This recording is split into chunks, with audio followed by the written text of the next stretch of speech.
New music daily on Apple Music. What's happening, man? It's so good to see you. It's been ages. It's been a long time, hasn't it? Congratulations on the completion of people watching this brand new album. How do you feel, man? Days away. Days away.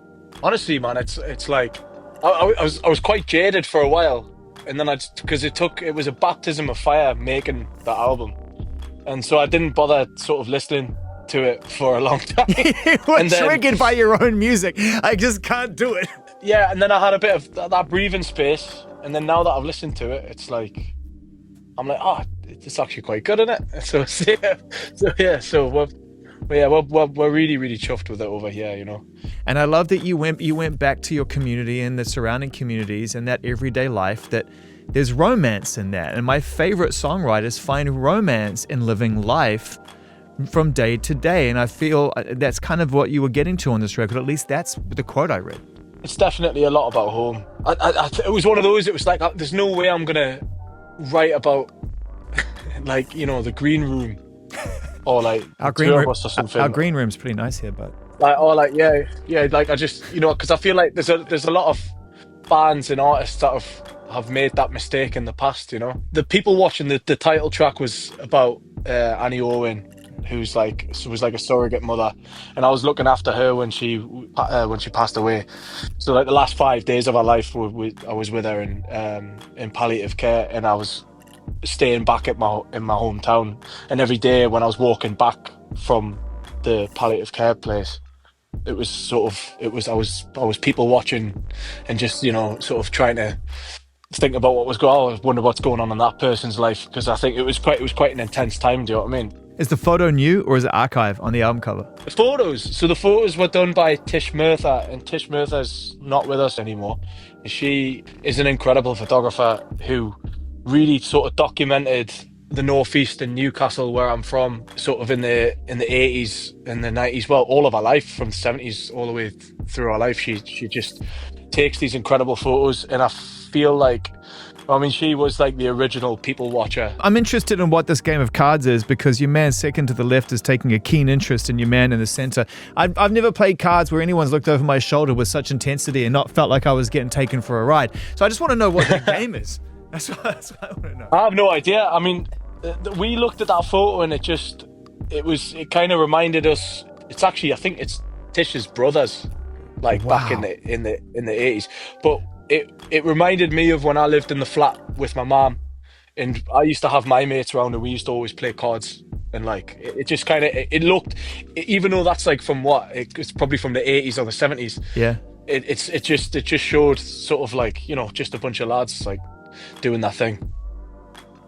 I feel like processing grief, you couldn't have like lined up someone better than working with Adam from War on Drugs. Facts. Yeah.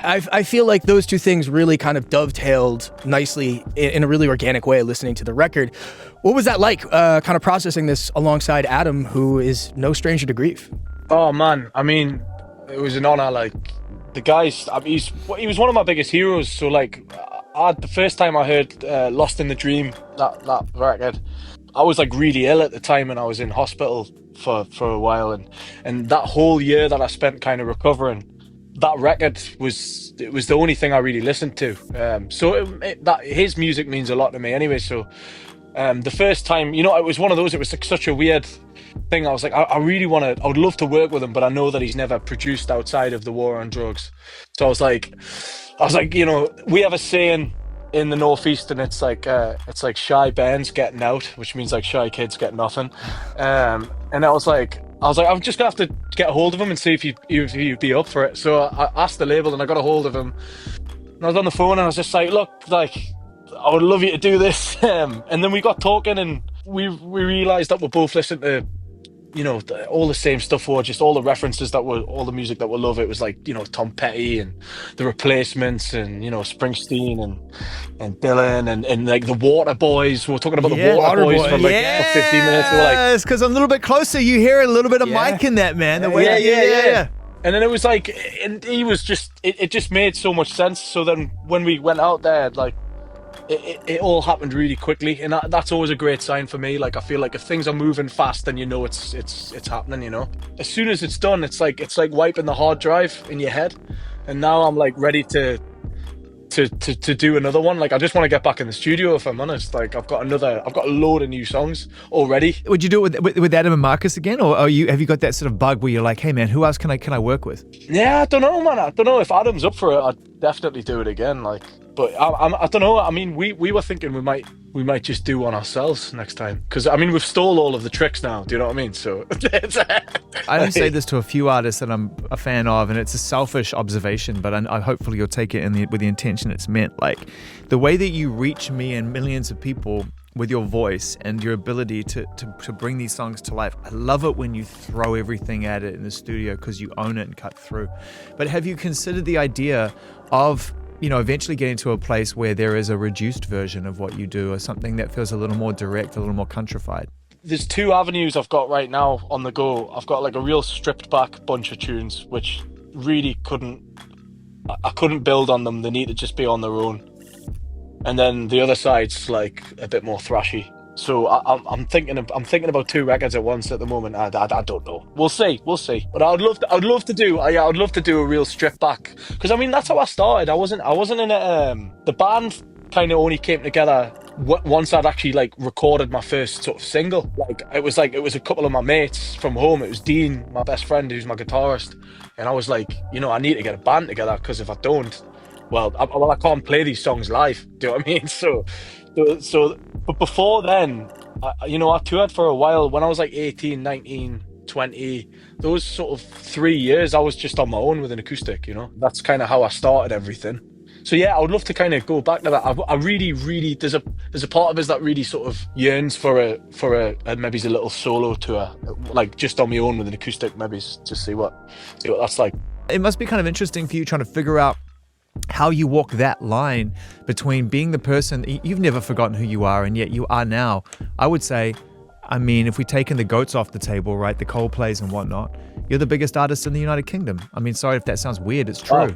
So I mean, it does sound very strange. It does, that but sounds very strange. It also sits in the realm of fact. So, I mean, how does that sort of sit with you now going into your third album? You comfortable with that a little bit more?